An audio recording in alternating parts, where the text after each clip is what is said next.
இப்படி கொடுங்க. ஒரு சிப்ஸ் பேக்கெட் எப்படி பிரிக்குன்னு தெரியல. இப்போ எப்படி பிரிக்கணும் பாருங்க.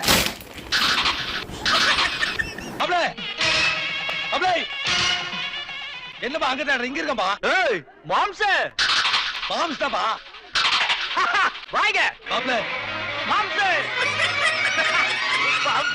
Moms moms.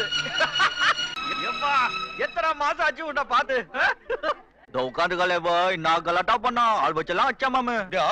நானும் யோசிச்சு பார்த்தேன், பொறுமையா இருந்து பார்த்தேன். சபரிமலைக்கு போயிட்டு வந்து இதை கவனிச்சுக்கலான்னு. அதுக்குள்ள கோழி தாடாவது தலை நீட்டிச்சா. ரவுடி ரவுடி சிங் ஆயிடுங்க. ஏய் புருஷங்காரன் நின்னு பேசிட்டு இருக்கல்ல, மரியாதை இல்லாம கீழே உட்கார்ந்துட்டு இருக்கா. அட சை எந்திரடி. நான் வாங்கும்போதே ஒழுங்கா குத்துந்தா என்ன பிரிச்சு கொண்டு இருக்குமா? இந்த தடவை தப்பு உங்க மேலதான். எல்லாத்தையும் அள்ளிட்டு பெருக்கிட்டு வாங்க.